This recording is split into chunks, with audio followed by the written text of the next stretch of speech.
Buenas noches, amigos y amigas, bienvenidos y bienvenidas. Estamos en Gente Ve Opiniones. Esta noche la casa se llena de dos grandes amigos, colegas periodistas, con quienes tenemos ya buen rato de andar coincidiendo en varios medios de comunicación y coincidiendo también en muchas ideas, sobre todo por el trabajo que se hace en el gremio periodístico. Están con nosotros Serafín Valencia, presidente de la Asociación de Periodistas de El Salvador. Serafín, bienvenido. Gracias y bueno, a tus órdenes para comenzar esta conversación. Listo, también está Javier Najarro, periodista de Radio Nacional de El Salvador y miembro de la Junta Directiva de APES. Bienvenido, Javier.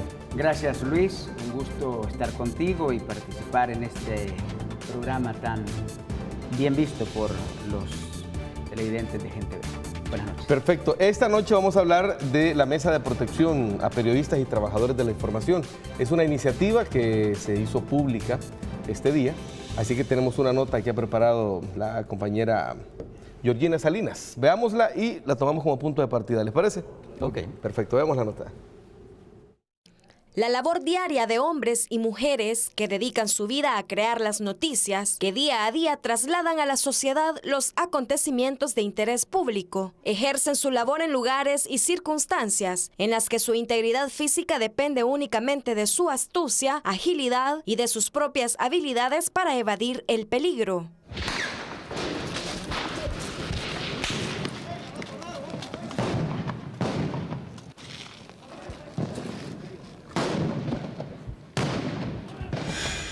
Muchos colegas no están debidamente preparados, no tienen las instrucciones para enfrentar situaciones determinadas como amenazas, como coacción de grupos al margen de la ley o a veces incluso de la misma autoridad, de algunos elementos de la autoridad.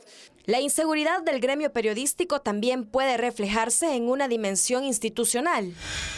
Además de que en algunos casos tiende a utilizarse la estabilidad laboral como moneda de cambio a plegarse a una línea editorial, no dejando margen al periodista a su conciencia profesional. Es decir, que los periodistas también trabajamos con ese elemento, el término de la libertad de la conciencia profesional para poder hacer nuestro trabajo. Esta iniciativa pretende abrir la discusión para la construcción de mecanismos que resguarden la seguridad física y laboral del gremio periodístico. La próxima vez que tú estés trabajando, la próxima vez que estás amenazando. Cuando un periodista sea amenazado, tenga dónde acudir desde una orientación hasta qué medidas tomar en caso de una amenaza a su integridad física o a su propia vida, poder llegar a activar incluso mecanismos internacionales de protección. Este esfuerzo representa la primera etapa de una ruta que conduce a la dignificación de quienes sacrifican la mayor parte de su tiempo y de su vida a cambio de un salario que no siempre reconoce tal entrega.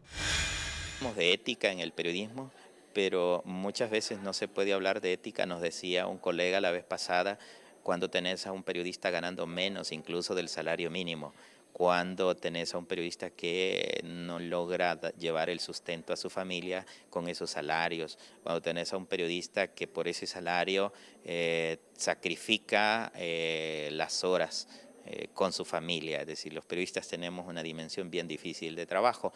Sin embargo, creemos que hay que ir paso a paso. De acuerdo con la APES, este proceso apuesta por la formulación de una ley de protección a periodistas. Se extiende esta convocatoria a organizaciones que abordan la libertad de expresión, los derechos humanos, la democratización de la comunicación y universidades que imparten el periodismo y la comunicación. Bueno, muchas gracias a Georgina por esta nota. Vamos a ver, Serafín, ¿en qué consiste esta iniciativa? Si nos puedes ampliar, ¿y cuál es el objetivo? Bueno, gracias. La Mesa de Protección a Periodistas es una iniciativa que la presentamos hoy, la lanzamos al país como una necesidad urgente que vemos los periodistas que andamos día a día en las coberturas diarias, en zonas de peligro, en zonas dominadas por organizaciones al margen de la ley, que incluso enfrentan en algunos determinados momentos amenazas de estas organizaciones como también de algunos elementos de la autoridad, que desconocen los procedimientos y las garantías que establece la legislación y los convenios internacionales para la protección de la profesión periodística. Frente a este panorama donde El Salvador, digamos, es uno de los integrantes de esta región del Triángulo Norte, conocida por los altos niveles de violencia. Guatemala tiene, digamos, una incidencia bastante fuerte en términos de asesinatos, amenazas y agresiones contra periodistas. Lo mismo lo tiene Honduras. En El Salvador todavía no llegamos a esos niveles, pero vamos en esa ruta.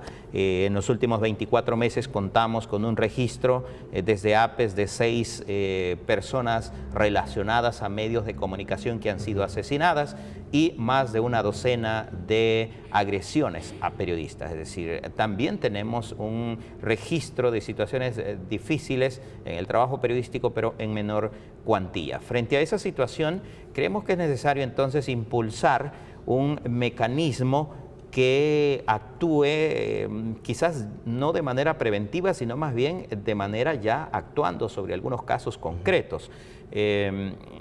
Una mesa, lo que se ha lanzado hoy es una iniciativa para que universidades que enseñan periodismo y comunicaciones, organizaciones de la sociedad civil que trabajan el tema de los derechos humanos, el tema de periodismo, también el tema de organizaciones de abogados también que tienen que ver con el trabajo de defensa de la libertad de expresión, puedan involucrarse en una iniciativa amplia. Esperaríamos también que consolidemos una relación con la Procuraduría de Derechos Humanos como órgano vinculante de sociedad civil con instancias del Estado. Entonces, la idea es esta, conformar una mesa amplia con diversos sectores de la sociedad, siempre y cuando estén vinculados con estos 3 elementos que he mencionado: periodismo, derechos humanos y libertad de expresión. ¿Qué tendrá como objetivos? Visualizamos una mesa que tenga en un primer momento un objetivo de análisis de la realidad.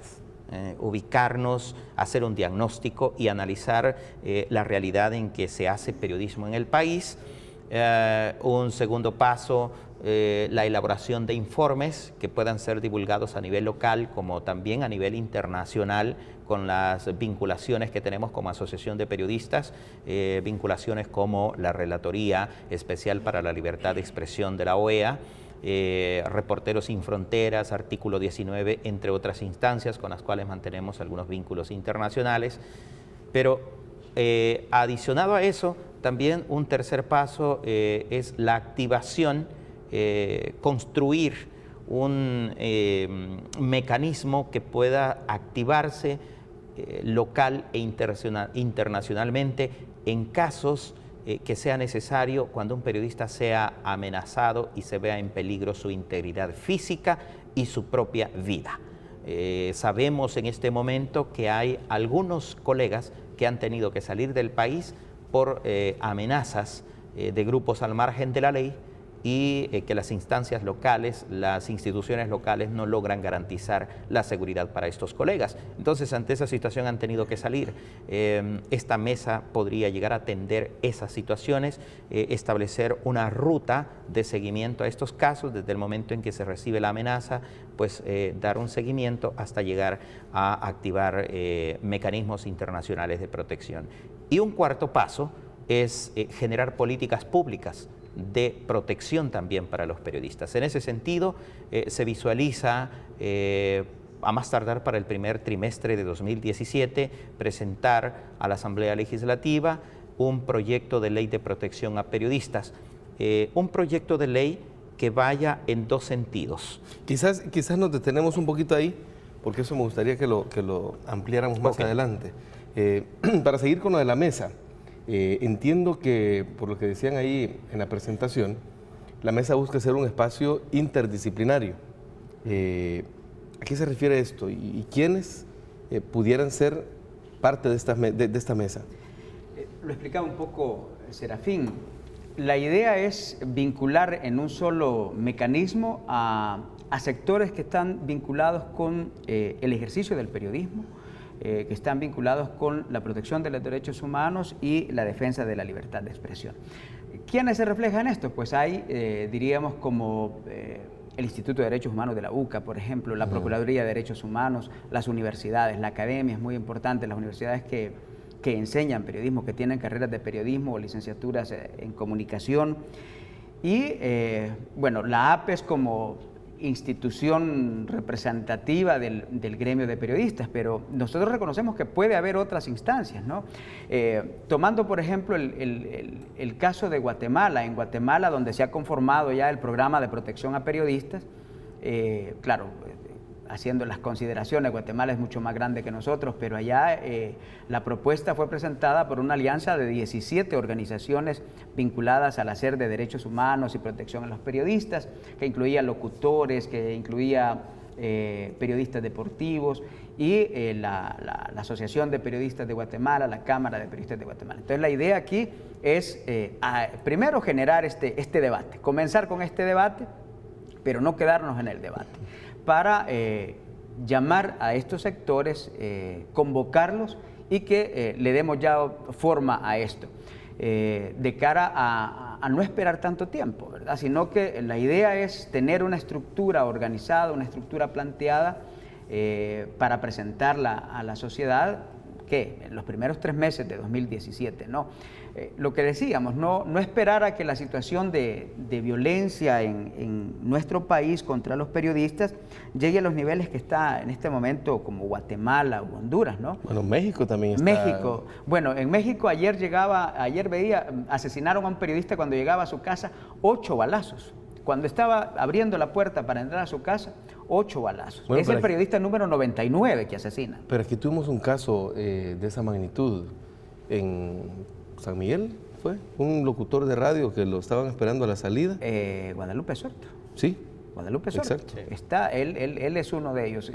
Bueno, hemos tenido varios casos y aquí son, ¿qué? Una reportera freelance también que fue encontrada asesinada con su hijo recién nacido en una colonia pues un tanto peligrosa en San Miguel, una muerte violenta muy trágica. Hay varios casos de violencia contra los periodistas. La iniciativa de lanzar esta mesa surge precisamente de eso, pues. O sea, hay una realidad de violencia y los periodistas no estamos exentos de ella, ¿no? Que no es como Guatemala, Honduras o México, sí, pero ¿y por qué vamos a esperar hasta que estemos en esas condiciones? Mejor actuamos desde ya, comenzamos a discutir y que sepan esos sectores, esos grupos que están al margen de la ley que el gremio de periodistas también está preparado para defenderse, pues, y que vamos a generar estas instancias de unión y de coincidencia de diversos sectores para trabajar por el gremio. Ahora, en todas las sociedades la labor periodística es fundamental, sobre todo cuando estamos construyendo una democracia. En nuestro país, a juicio de ustedes, Serafín, ¿qué tan importante ha sido y es la labor periodística para pues esta democracia que, digamos, la refundamos en 1992, ¿verdad? Luego de los acuerdos de paz? ¿Qué tan importante ha sido el ejercicio periodístico? Definitivamente es fundamental. Como ya lo mencionaste, en toda sociedad democrática se exige medios libres e independientes. Es una condición para el reconocimiento de una república democrática. Si no existe eso, pues hay que poner en tela de juicio, ¿verdad? Entonces, el papel del periodismo es fundamental desde esa declaración de ese principio, pero también es fundamental para el fortalecimiento interno de una democracia construida desde la sociedad. Porque recordemos que el periodismo, su función y su fin último es mantener informada a la sociedad, mantenerla informada para que esa sociedad, conociendo datos, conociendo opiniones, conociendo información, genere conciencia y esa conciencia le lleve a actuar. Son como esos 3 momentos sin los cuales no podemos decir que una sociedad es realmente democrática, con una ciudadanía que se reconozca activa Y allí creo yo, el punto fundamental de un periodismo que tiene que ser cada vez más vigilante del poder, crítico del poder y de la misma sociedad. Creo que esos pasos se han ido dando desde, ya ponías un parteaguas, que es 1992, ha ido construyéndose un periodismo a veces con pasos acelerados, a veces con cierto letargo, pero creo que últimamente ha habido un mayor avance que se ha dado gracias a un instrumento importantísimo que ha venido como a inyectarle, voy a usar este símil, gasolina especial al trabajo periodístico, y es la Ley de Acceso a la Información Pública. Es importantísimo hablar, digamos, de el empuje que le da esta ley, y precisamente viene a funcionar como un instrumento que sirve para investigar. Antes el periodismo tenía que usar métodos quizás hasta más subterráneos, no éticos, para poder acceder a datos, acceder a información pública. Ahora no, ahora existe esa herramienta que está en manos del ciudadano, pero también está en manos del periodista. Claro, nos hace falta capacitarnos todavía más en el uso de esta herramienta. Y también nos hace falta capacitarnos, por supuesto, profesionalmente, para saber utilizar en términos profesionales la información. Es decir, no usar a veces esta información como moneda de cambio para otros intereses, sino más bien para los intereses legítimos de dar información y orientar al ciudadano. Entonces creo que el papel de la prensa lo ha sido, lo es y seguirá siendo fundamental en el desarrollo de una democracia. Y de ahí que sea necesario este mecanismo de protección, ¿no es cierto, Javier? Sí, es que también hay una cuestión, y hay que reconocerlo, ¿no? Que los periodistas no estamos del todo cubiertos, ¿verdad? Hay una deficiencia en distintos sectores de la vida. Y comencemos por casa, los mismos medios de comunicación. Es complicado hablar de los lugares donde uno trabaja, pero esa es la verdad, ¿verdad? Los medios de comunicación no responden del todo a las exigencias de seguridad de los periodistas, ¿no? Y tal vez aquí no se nota tanto porque no es tan grave todavía la situación, pero no hay una respuesta, digamos, de cobertura del propio medio hacia sus periodistas. A veces se les envía a coberturas en lugares en los que ponen en riesgo porque es cercano al lugar donde viven, por ejemplo, sobre todo hoy con esto de las pandillas. Uno escucha los comentarios de colegas periodistas que dicen, no, como ir a cubrir en una colonia dominada por las pandillas que está cerca de donde yo vivo, que me identifiquen plenamente como periodista, es un riesgo. Eso por un lado. Y por el otro está la parte de la justicia, ¿no? La justicia en nuestra sociedad tiene una deuda pendiente grandísima, y con los periodistas no es la excepción. Aquí, de los casos de periodistas asesinados que llegábamos, UNESCO presentaba la semana antepasada un informe sobre la situación de los periodistas en los últimos 10 años. En El Salvador han sido asesinados 7 periodistas. De esos solo 4 casos están resueltos. El resto se mantiene en impunidad. Entonces hay un riesgo todavía ahí, y además está la otra parte, la seguridad laboral, ¿no? O sea, para ejercer periodismo de una manera consciente, de una manera digna, de una manera ética, también necesitamos ciertas condiciones de seguridad laboral, condiciones sociales y económicas adecuadas para los periodistas. Y esta es una parte que muchas veces en el debate sobre la seguridad del periodismo no se toca, no se quiere ver, ¿verdad? Aquí los periodistas hablamos de las necesidades y de las vulnerabilidades de todo el mundo, menos de las nuestras. Sí. A veces porque nos da pena, porque nos apena decir que, por ejemplo, bueno, yo conocí de radios que ni siquiera pagaban el mínimo por los turnos. Creo que a ti te consta. O aquellas que te hacen vender publicidad para que completes tu salario. Eso, que es una flagrante violación ética, ¿no? O sea, complete su salario con un anuncio. O sea, no puede, un periodista no puede ser. Entonces, todo ese tipo de cosas hay que analizarlo, hay que tenerlo presente. Y claro, no es lo mismo que lo conozcamos así de oídas nada más, a que tengamos un documento que recoja estas inseguridades y plantee propuestas, que eso es lo más importante. A partir de esta iniciativa, de este mecanismo, la idea, lo decía ya Serafín, ¿no?, es generar un espacio de análisis de las condiciones de los periodistas. Eso es primordial. Luego, tener un monitoreo, un registro de los casos, pero sistematizado, ¿verdad? O sea, en la AMPES, a través de la Relatoría de Libertad de Expresión, se hace un ejercicio de documentar los casos de agresiones contra la prensa. Pero lo que queremos es que a través de la mesa se haga un registro sistemático, continuo y de seguimiento. Porque no es solo que el señor diputado agredió a un periodista, ¿no?, que lo amenazó públicamente, no es que un policía agredió en una manifestación o que un manifestante agredió a un periodista. ¿Y en qué terminó? O sea, aquí estamos en el mundo en el que la denuncia es lo primero y luego el caso se queda ahí. Hay que profundizar, hay que ir más allá y esa es la idea de la mesa, ¿no?, que siga, que profundice. Perfecto. Vamos a seguir hablando. En el segundo bloque me gustaría que habláramos de la ley de protección y también quiero que me den su opinión sobre algunos temas de actualidad que tienen que ver siempre con la información y todo eso que tiene que ver con el ejercicio periodístico. Una pausa y ya venimos con más. Estamos hablando sobre un mecanismo para protección del ejercicio periodístico. Ya venimos.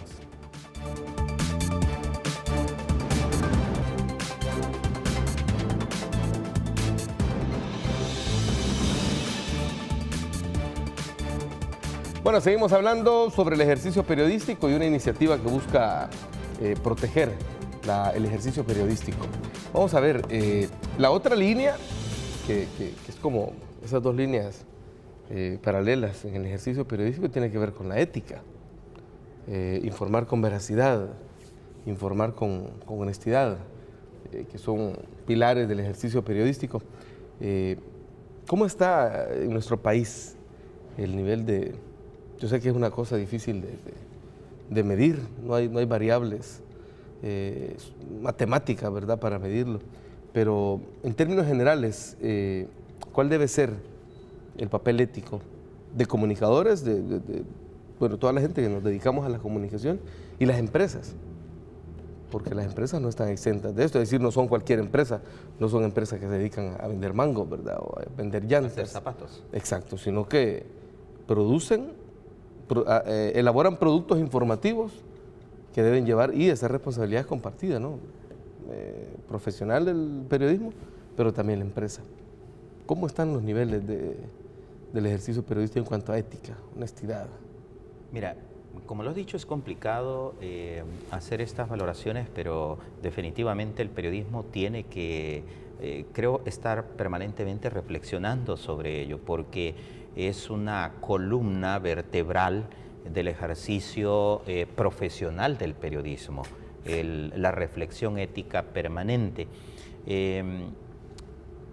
Y quizás tendré que utilizar una frase con la que pretendo englobar esta reflexión, y es que yo suelo decir que el compromiso ético de la profesión periodística debe ser siempre la cercanía o el esfuerzo permanente por estar cerca de la verdad.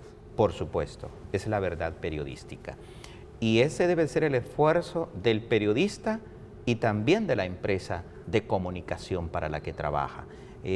Porque, como bien lo has dicho, una empresa de comunicación y un periodista no producen algo tangible, sino producen sentido.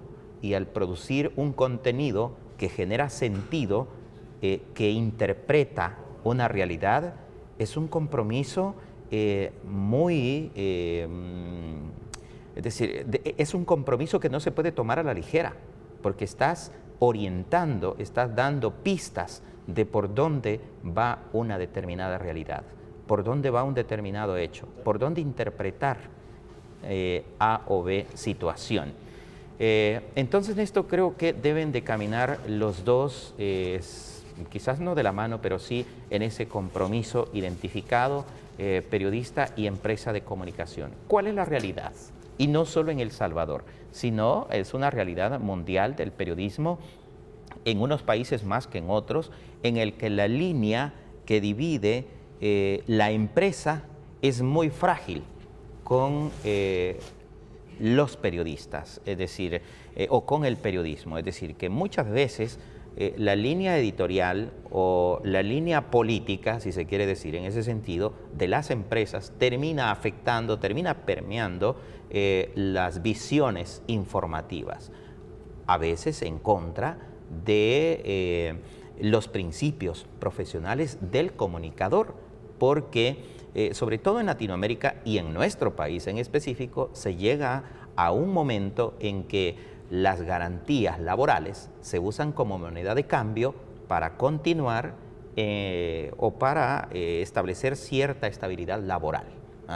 Te llegan a decir, bueno, si estás de acuerdo con esto, perfecto, y si no, ahí ve a buscar otro empleo. Y la típica frase que en algunos medios te dicen, allá afuera hay 20 Exacto. que harían tu trabajo por la mitad de tu sueldo. Exacto. Entonces, cuando ves eso, decís, realmente es complicado, y yo creo que es una reflexión que debemos hacer tanto periodistas como las empresas de comunicación. Es decir, que los empresarios deben de pensar que si tienen un noticiario, hay un compromiso más allá del meramente empresarial, que es un compromiso con la sociedad.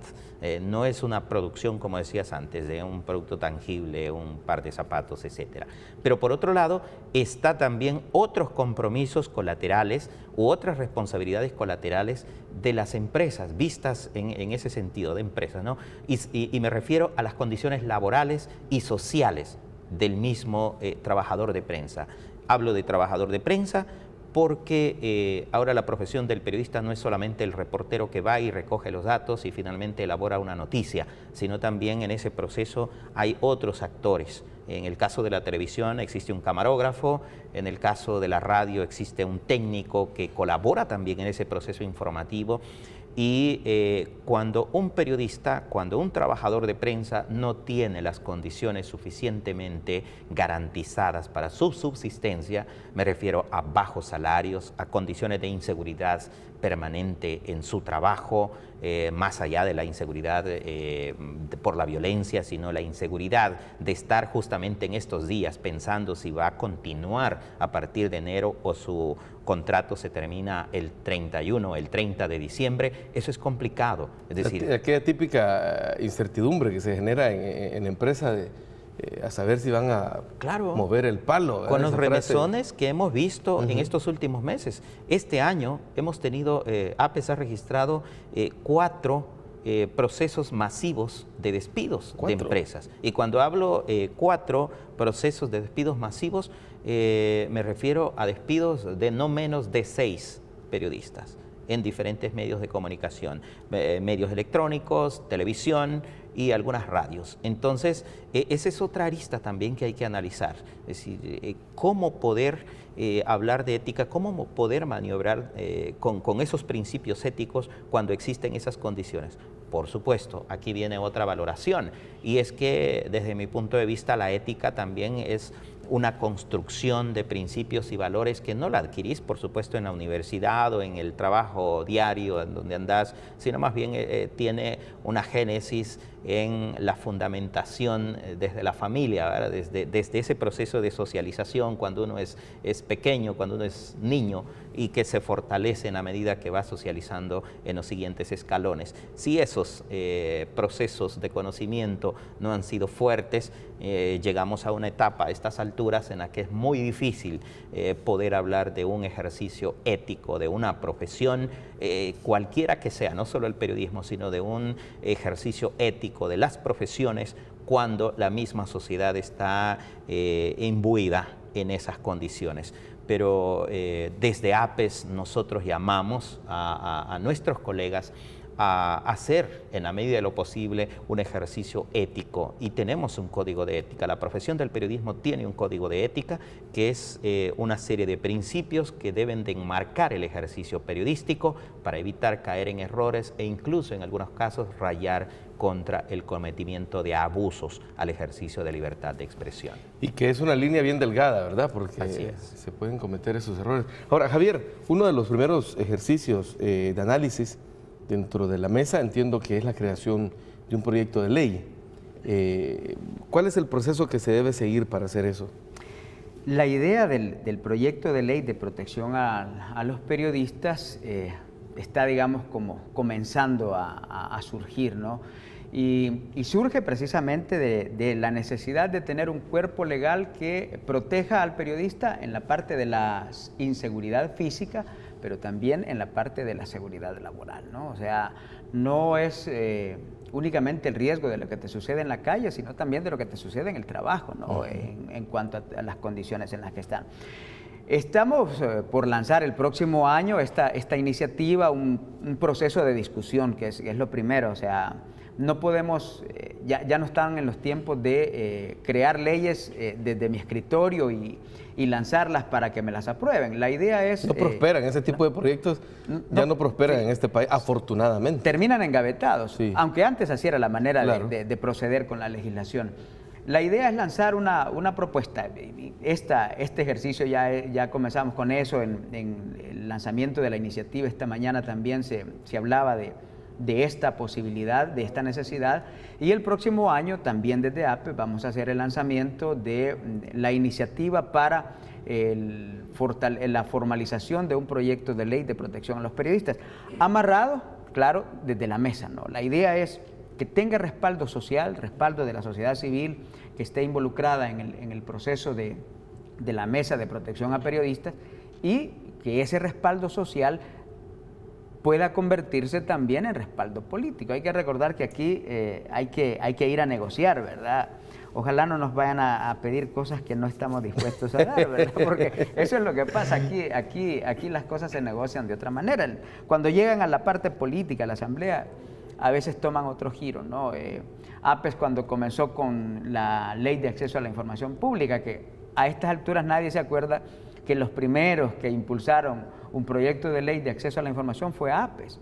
Cuando a mucha gente, en el 2004, cuando a mucha gente que ahora se rasgan las vestiduras por eso. Eso es lo que te iba a decir, que eso, antes de hablar de transparencia, hablar de acceso a la información, era hablar en chino, o era mala palabra para los que estaban en ese momento en el poder. Para los que ahora se rasgan las vestiduras por eso, o sea, nos veían raro y no nos acompañaron. Claro, cuando la cosa se empezó a ver que el poder político podía cambiar, entonces la correlación fue diferente. Pero esa va a ser la idea también. Y quizás no sea tan fácil, ¿no? O sea, trabajar un proyecto de ley que implique la seguridad de los periodistas en su conjunto, ¿no?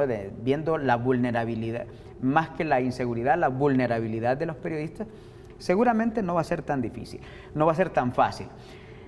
Para recordar una cuestión, aquí se trató de impulsar en el 96, me parece, una propuesta de ley, un proyecto de ley que se terminó aprobando en la Asamblea Legislativa para crear una caja mutual, o sea, una especie de instituto de previsión social exclusivo para los periodistas.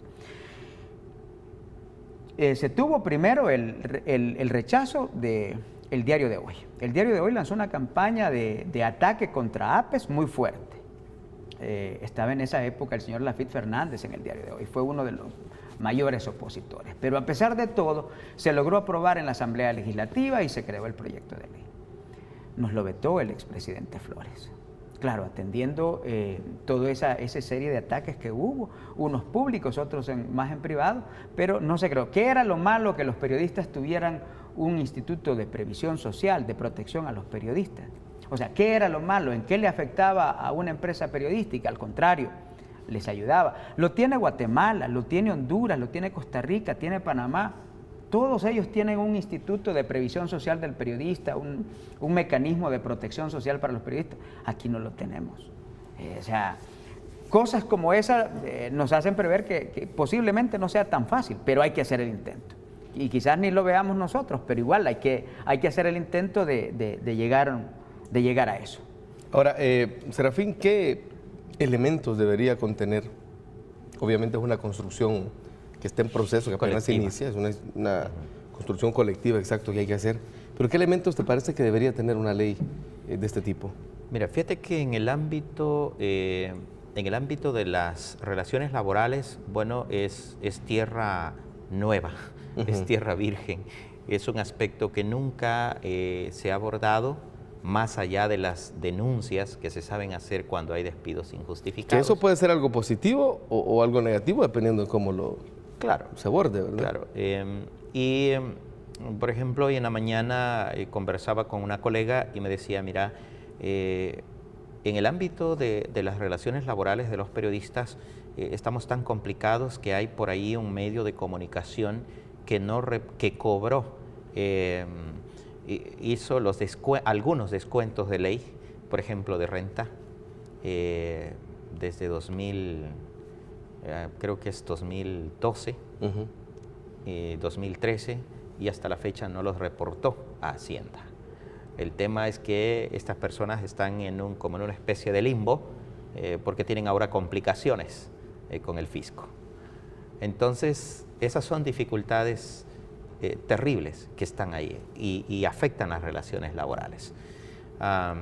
Y me decía ella, nosotros los periodistas somos los actores de las denuncias de terceros, pero nuestros problemas casi nunca los comunicamos, y es totalmente cierto. Nosotros denunciamos despidos masivos de las empresas, de Maquilas, de cualquier otra empresa, pero muy pocas veces sale por las pantallas, decimos por los micrófonos, ni escribimos nuestros propios problemas, pero adentro de las empresas también estamos con graves afectaciones. Y creo que un elemento que debemos de empezar a trabajar, y lo vamos a empezar a trabajar desde la mesa, es, antes incluso de la ley, es la garantía de los derechos ya establecidos en la ley.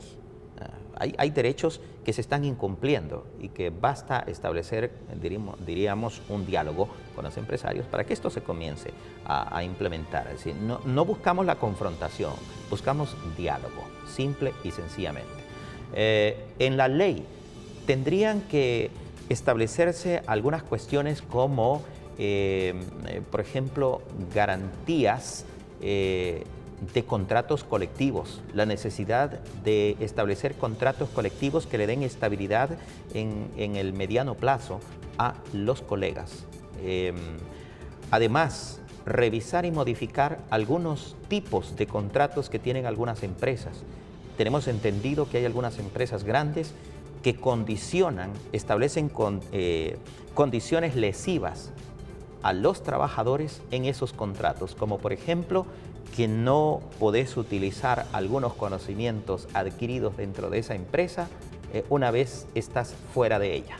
Es decir, conocimientos o habilidades propias que has adquirido dentro de esa empresa no las podés utilizar. Si son habilidades tuyas, inherentes a tus capacidades de conocimiento, de aprendizaje, pero hasta ese tipo de cosas tratan de regular algunos contratos de empresas periodísticas en este país. Entonces hay que revisar también esos contratos, establecer algunas garantías que te establezcan condiciones de equidad y condiciones, diríamos a estas alturas, modernas, ¿no? de hablar en esos términos. Entonces hay una serie de aristas, buscar la garantía de salarios mínimos, es decir, no salarios mínimos legales de acuerdo al salario mínimo establecido por la ley, sino salarios mínimos establecidos para medios de comunicación, quizás hacer una especie de escalonamiento de salarios. Ya que están de moda los escalafones. Sí, los escalafones. ¿Y eso tendría que ir relacionado con una colegiación? El tema de la colegiación lo consideramos quizás un paso a futuro, más adelante, a largo plazo, porque ya tiene otras implicaciones. Aquí implica, por ejemplo, mecanismos de autoprotección profesional frente a extranjeros incluso, etcétera, que es otro de los fenómenos al cual no voy a meterme en este momento. Eso es más adelante. Exacto. Yo tengo que hacer una pausa, Serafín y Javier, así que les invito a estos importantes mensajes para usted.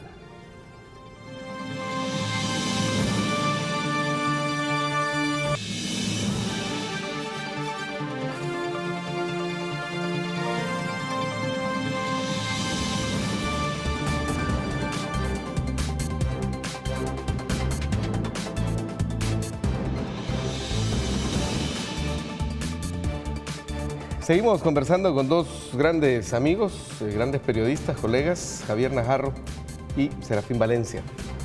Vamos a ver, esto de de los ataques a medios, muchas veces por decirla, por publicar, por hacer eco o cumplir ese principio del que hablaba Javier Serafín, de informar a la ciudadanía como debe ser. Tengo por acá un dato que quisiera preguntarle su opinión. En mayo de 2015, la Asociación de la Empresa Privada amenazó con promover demandas contra 2 medios digitales, Transparencia Activa y La Página, por haber publicado la lista de empresas y personas naturales y jurídicas que tienen deudas con el Ministerio de Hacienda. Javier, ¿cuál es el análisis que ustedes hacen sobre ataques a medios, a periodistas, por esta labor? Lo que pasa es que en El Salvador cada sector y cada quien ve la libertad de expresión según la conveniencia, pero no solo la conveniencia permanente, sino la conveniencia del momento, ¿no? O sea, y se van adaptando y la van adaptando las exigencias o la conveniencia o no según el momento. Eso es un ataque a la libertad de expresión, o sea, hay que decirlo claramente. Cuando por razón de publicar un contenido a través de un medio de comunicación se te pretende demandar, eso es un atentado a la libertad de expresión. O sea, ningún sector empresarial, ningún sector político, ningún poder debería de oponerse a que se discuta, a que se conozca con la más absoluta libertad qué es lo que está ocurriendo. Y ese es otro elemento de que la ley de acceso a la información pública es una deuda que tiene, ¿no? O sea que hay que ver una cosa, los impuestos que se pagan y los que no se pagan son una situación que debe conocerse públicamente. Pues yo creo que sí. Así se puede vigilar el dinero que se ha pagado en impuestos y que se convierte en los fondos públicos, en los fondos que maneja el Estado. O sea, ¿por qué no conocer también a quienes dejan de pagar esos fondos públicos? O sea, ¿qué está haciendo alguien que no paga impuestos? Al final está robando. Tú lo dijiste, yo lo iba a decir también, pero quien no paga impuestos roba, es otra manera. Quien evade, roba. ¿A quién le roba? Le roba al gobierno, le roba al ministro de Hacienda, le roba al presidente. No, los impuestos no son para que funcione un ministerio, son para hacer obras, ¿no? O sea, al final el dinero se pasa cuando llega al Ministerio de Hacienda se distribuye en las distintas carteras para hacer obras. Entonces, lo que se necesita es transparentar. Esa es otra cuestión que cuando hablábamos de la ética quizás se nos quedó, ¿verdad? Hablar de la transparencia. La transparencia debe ser un principio de la sociedad, no de quien está en estos momentos en el gobierno. O sea, ser transparente debe ser un principio social. La gente debe transparentarse. Cuando exigimos transparencia, cuando exigimos acceso a conocer cómo se maneja la cosa pública, pues debemos comenzar por ser transparentes, ¿no? O sea, no podemos ser candil de la calle, oscuridad de la casa. Y debe ser parejo. Claro. ¿Todos en la cama o todos en el suelo? Lo que pasa es que en este momento, lo decíamos antes, ¿no? La ley de acceso a la información pública, cuando se comenzó a hablar de esto, no era bien vista por algunos sectores. Ahora que ya está, pues ahora hay muchos que la utilizan. Y qué bueno, o sea, si aquí no se trata de decir que por qué la están utilizando hoy, no. Pero hay que ir más allá, hay que transparentar a la sociedad. Por ejemplo, ¿no? O sea, ¿por qué no conocer cómo se manejan las pensiones, verdad? O sea, las AFP manejan dinero de ellos. No. Es el manejan dinero tu dinero, el mío, el de Serafín, el de los quienes están viendo. ¿Y por qué no lo podemos conocer cómo se maneja eso?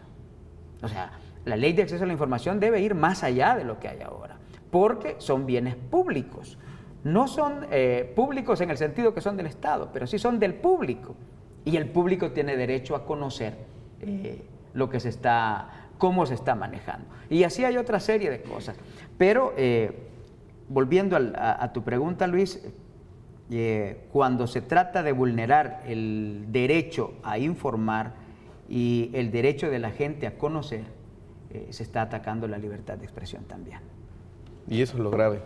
Ahora, nos quedan solo 4 minutos, me están diciendo, el tiempo, 3 minutos, el tiempo realmente se va como agua entre las manos Hagamos cuando hay segunda parte. buena conversación. No, yo aquí lo recibo cada vez que ustedes quieran venir. Eso así es. Ahora, hablando un poco de la APES, ¿qué proyecciones hay para que puedan contarle a los amigos periodistas que nos están viendo? Bueno, hay proyecciones interesantes. Te cuento rápido, tenemos en este momento por primera vez un acercamiento con los colegas, con los gremios, la APG de Guatemala, APH de Honduras y APES de El Salvador. Por primera vez estamos generando una sinergia con miras a construir una alianza regional de periodistas. No vamos a llamar el Triángulo Norte, sino la región norte de Centroamérica, porque compartimos las características similares de las que ya hemos hablado. Sí. Pero además de trabajar en esa línea de la defensa del periodismo frente a la violencia, también vamos trabajando a la par, o queremos trabajar a la par, una línea de desarrollo institucional, trabajar, por ejemplo, aprender de Guatemala el tema de los beneficios sociales que tienen los periodistas. Sabemos que ellos tienen un instituto de previsión social muy bien desarrollado, del cual debemos de aprender nosotros aquí. En Honduras también tienen otros mecanismos de beneficio social para los periodistas que debemos de estudiar y ver qué posibilidades hay en El Salvador de impulsarlo e incluso meterlo en esta ley de protección a periodistas, es decir, una ley que sea un poco más integral, que no solo vea la protección frente a la violencia o garantías de derechos laborales, sino también incluya algunos mecanismos de protección y fomento desde el mismo Estado. Sabemos casos como el de Panamá, por ejemplo, que hay una ley que le garantiza que el 0.03% de las ganancias anuales de las empresas periodísticas va destinado a las organizaciones de periodistas de Panamá. Es decir, quizás estaremos a años luz de que eso lo puedan entender nuestros patronos en El Salvador, pero no está de más analizar la diversidad de posibilidades que tenemos. Y bueno, esa es una línea de trabajo. Otra línea de trabajo es, hay 2 proyectos en desarrollo para ejecutarlos en el primer semestre de 2017 que tienen que ver con protección y defensa de periodismo, formación de periodistas. Uno pues los vamos a desarrollar con UNESCO y el tema concreto de la ley de protección a periodistas que va en camino. Así es que tenemos mucho trabajo. El próximo sábado 17 tenemos Asamblea General, donde vamos a presentar nuestro plan de trabajo a la Asamblea para que lo validen, y dentro de ese plan están contenidas el lanzamiento de comisiones de trabajo. Y bueno, hago la invitación a nuestros colegas que también se sumen, que un gremio fuerte tendrá la fortaleza suficiente para luchar por sus propios intereses. Justamente era lo que te iba a decir, que si pudiera cerrar, Javier, invitando a los colegas y las colegas o estudiantes que están ya entrando en el campo a afiliarse. Pues lo primero es romper el miedo. En este país, y es extraño porque si algo ha presumido El Salvador es tener organizaciones de toda índole. Sin embargo, en el gremio periodístico no es así. El sindicato de periodistas, estuve en el sindicato de periodistas ya por 1988, 89, y prácticamente hoy está desaparecido, ¿no? Había otro gremio de periodistas que desaparecieron. En la actualidad, digamos que la más representativa es la Asociación de Periodistas de El Salvador. Sin embargo, también conocimos de algunos medios que se oponían a que los periodistas se afiliaran. Así es que, pero nosotros esperamos que el trabajo que estamos haciendo de cara al gremio, no hacemos trabajo político, es trabajo de cara al gremio, pues sirva de ejemplo y le dé valor a nuestros colegas para incorporarse a la Asociación de Periodistas de El Salvador. Las puertas están abiertas. Perfecto. Javier Najarro y Serafín Valencia, de APES. Muchas gracias a ambos. Gracias a ti, Luis, y a Gente B. Perfecto. Y a usted, amigo y amiga que está al otro lado de esta maravilla que se llama televisión, muchas gracias por la atención y la paciencia. Pasen buenas noches.